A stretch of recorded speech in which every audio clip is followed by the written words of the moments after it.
नमस्कार, आदाब, सत श्री अकाल, जय भीम, जोहार। मेरा नाम है नवीन कुमार।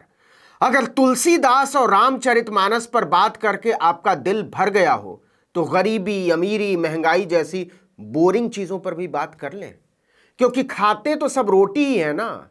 ये अलग बात है कि अडानी साहब इटालियन पिज्जा खाते होंगे और इंदर मेघवाल की अम्मा बाजरे की रोटी खाती होंगी, लेकिन इटालियन पिज्जा और बाजरे की रोटी के बीच जब लाखों करोड़ का फासला हो जाए तो क्या किया जाए।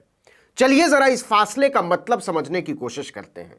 राहुल गांधी बेकार में ही नोटबंदी और जीएसटी को गाली देते रहते हैं। इसके असली फायदे अब समझ में आ रहे हैं। देश से काला धन खत्म करने के नाम पर गरीबों को ही खत्म कर दिया गया, क्योंकि हुजूर के पास गरीबी को दूर करने की ना तो नीयत थी और ना ही नजरिया था। वर्ल्ड इकोनॉमिक फोरम की सालाना बैठक में ऑक्सफैम की एक रिपोर्ट रखी गई है। इस रिपोर्ट का नाम है सर्वाइवल ऑफ द रिचेस्ट, यानी धन्ना सेठों की उत्तरजीविता। इस रिपोर्ट में बताया गया है कि भारत में अमीरों और गरीबों के बीच की खाई और बढ़ती जा रही है। मतलब अमीर और अमीर हो रहे हैं जबकि गरीब और गरीब होते जा रहे हैं।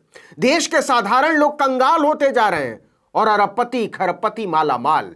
लेकिन ज्यादा दिन नहीं हुए हैं जब वित्त मंत्री निर्मला सीतारमण ने इस बात पर अजीब किस्म की इतराहट दिखाई थी कि जीएसटी का कलेक्शन पुराना सारा रिकॉर्ड तोड़ चुका है, 1.5 लाख करोड़ को पार। तो इस जीएसटी का बड़ा बोझ उठा कौन रहा है? सर जी, ये बात लिखित में सामने आ चुकी है कि जब बात जीएसटी चुकाने की आती है तो अरबों का कर्जा बट्टे खाते में डलवाकर डकार तक न मारने वाले अरबपति कहीं नहीं ठहरते। इसका बोझ उठाते हैं देश के गरीब, आम लोग, मिडिल क्लास।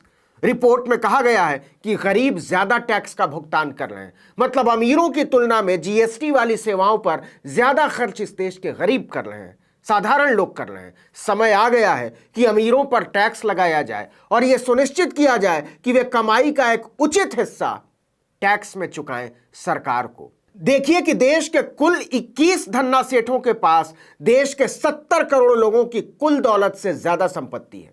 जी हां, एक तरफ 70 करोड़ लोग हैं और दूसरी तरफ 21। ये वो सच है जिस पर हमें इतराने को कहा जा रहा है। लेकिन कमाल इतना ही नहीं है। ऑक्सफैम की रिपोर्ट कहती है कि 2020 में जब कोरोना महामारी शुरू हुई थी तो करोड़ों लोग सड़कों पर आ गए थे। आपको याद भी होगा, लाखों लोगों की नौकरी चली गई, इलाज कराने में मकान बिक गए, रोजगार चौपट हो गए, कारखाने बंद होते चले गए। देखिए कि नवंबर 2021 तक यह सिलसिला चला। वहीं पिछले साल नवंबर तक भारतीय अरबपतियों की संपत्ति में 121% का इजाफा देखा गया। समझे, अमीरी और गरीबी के बीच यह फासला इतना बड़ा हो चुका है कि भारत के कुल 1% अमीर देश की 40% दौलत के मालिक बन बैठे हैं। तो क्या हिसाब इतना ही साधारण है? बाकी की 60% दौलत क्या 99% लोगों में किसी बराबरी का संकेत देती है? बिल्कुल नहीं। आपको अजीब लगेगा, दुख होगा, ठेस लगेगी, लेकिन यह एक हिला देने वाली हकीकत है कि देश की 50% यानी आधी जनसंख्या के पास कुल मिलाकर देश की केवल 3% संपत्ति बची है। जी हां, केवल 3%। और अरबपतियों ने यह कमाल ठीक उसी दौर में रचा जब प्राइमरी के बाद स्कूल छोड़ देने वाले बच्चों की संख्या 1.9% से बढ़कर 3% हो गई। लेकिन प्रतिशत पर मत जाइए साहब। 12 अगस्त 2021 को शिक्षा मंत्री धर्मेंद्र प्रधान ने बताया था कि 15 करोड़ बच्चे स्कूली शिक्षा के सिस्टम से बाहर हैं। और आप आत्मनिर्भर भारत की बात करते हैं। किसके दम पर? अडानी और अंबानी के दम पर। क्या वाकई देश के ये धन्ना सेठ इस देश के गरीबों, साधारण लोगों और अभाव से जूझ रहे लोगों के प्रति अपनी जिम्मेदारी निभा रहे हैं? निभाना छोड़िए, निभाने को राजी भी हैं? इसका जवाब भी ऑक्सफैम ने अपनी रिपोर्ट में बिल्कुल खुलकर दिया है। वर्ल्ड इकोनॉमिक फोरम की सालाना बैठक में रखी गई इसी रिपोर्ट में बताया गया है कि अगर भारत के 10 सबसे धनवान लोगों पर 5% की दर से टैक्स लगा दिया जाए तो इतना पैसा हो जाएगा कि कूड़ा बीनने के लिए, जूठे बर्तन धोने के लिए, फुटपाथों पर आपके जूते चमकाने के लिए, आपकी सेवा टहल करने के लिए स्कूलों से बाहर छोड़ दिए गए देश के 15 करोड़ बच्चों को वापस स्कूलों में भेजा जा सकेगा। लेकिन क्या अरबपति ऐसा सोचते हैं? चलिए छोड़िए अरबपतियों की, क्या सरकार ऐसा सोचती है जिसे इसी तरह सोचने के लिए इस देश की सबसे दबी कुचली जनता ने चुना है? अफसोस, लेकिन इसका जवाब है नहीं। चलिए छोड़िए सारे धन्ना सेठों को, सिर्फ अडानी की बात कर लेते हैं। और यह बात भी ऑक्सफैम ने अपनी ही रिपोर्ट में की है।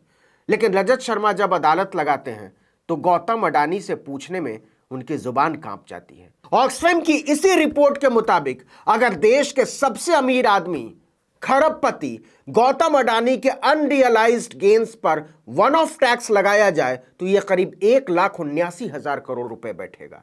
इतनी रकम से देश में एक साल के लिए 50 लाख प्राइमरी शिक्षकों से ज्यादा होनहार नौजवानों को नौकरी पर रखा जा सकता है। इस देश में स्कूल भी हैं, पढ़ाने वाले भी हैं, पढ़ने वाले भी हैं, लेकिन अगर कुछ नहीं है तो देश की सत्ता और खरबपतियों के गठजोड़ की इस मुल्क को बदलने की नीयत। और सुनिए, ऑक्सफैम की रिपोर्ट में आगे कहा गया है कि अगर भारत के अरबपतियों की पूरी संपत्ति पर सिर्फ 2% की दर से एक मुश्त टैक्स लगाया जाए तो इससे देश में अगले 3 साल तक कुपोषित लोगों के पोषण के लिए 40,423 करोड़ रुपए की जरूरत को पूरा किया जा सकता है। आगे सुनिए, अगर देश के 10 सबसे अमीर अरबपतियों पर केवल 5% का एक मुश्त टैक्स लगाया जाए तो इससे 1,37,000 करोड़ रुपए आ सकते हैं। और देश के स्वास्थ्य मंत्रालय का 22-23 का कुल बजट जानते हैं कितना? 86,200 करोड़। अगर इसको आयुष मंत्रालय के बजट के साथ भी जोड़ दिया जाए तब भी इससे 1.5 गुना ज्यादा पैसा केवल 10 सबसे अमीर अरबपतियों पर 5% टैक्स से आ सकता है। तो क्या यह स्थिति केवल भारत में है और दुनिया में सब ठीक चल रहा है, संतुलन बरकरार है? तो ऑक्सफैम की रिपोर्ट इसका भी जवाब देती है। दुनिया के 1% सबसे अमीर लोगों ने पिछले 2 सालों में दुनिया की बाकी आबादी की तुलना में लगभग दोगुनी संपत्ति हासिल की है। अरबपतियों की संपत्ति हर दिन 2.7 अरब डॉलर बढ़ रही है। दूसरी तरफ कम से कम 1.7 अरब कामगार उन देशों में रहते हैं जहां वेतन से ज्यादा तेजी से महंगाई बढ़ी है। आपको यह जानकर हैरानी हो सकती है कि यह 25 साल से चल रहे चक्र का उल्टा है। चौथाई सदी में पहली बार हुआ है कि एक तरफ तो अमीरी इस तेजी से बढ़ी है और दूसरी तरफ उतनी ही तेजी से गरीबी। ऑक्सफैम इंडिया के सीईओ अमिताभ बेहर ने कहा कि भारत के हाशिए पर पड़े लोगों, दलित, आदिवासी, मुस्लिम महिलाएं और अनौपचारिक क्षेत्र के कामगार एक ऐसे दुष्चक्र में फंसे हुए हैं जिसको बाहर निकालने की नीयत न सरकार में नजर आती है न धन्ना सेठों में। और इसी को हम और आप विकास कहते हैं। इस वीडियो में इतना ही, लेकिन अगर आपने आर्टिकल 19 इंडिया को अब तक सब्सक्राइब नहीं किया है तो फौरन कर लीजिए, बेल आइकॉन दबाइए, घंटी जैसी आकृति, लाइक कीजिए और कमेंट करके बताइए हमारा वीडियो आपको कैसा लगा। यूट्यूब पर देख रहे तो हमारे चैनल को सब्सक्राइब कर लीजिए, फेसबुक पर देख रहे तो हमारे पेज को लाइक कीजिए, इंस्टाग्राम पर हमें फॉलो कीजिए और हमारा ट्विटर हैंडल है article19_India और मेरा ट्विटर हैंडल है नवीन जर्नलिस्ट। आप मुझे भी फॉलो कर सकते हैं। नमस्कार।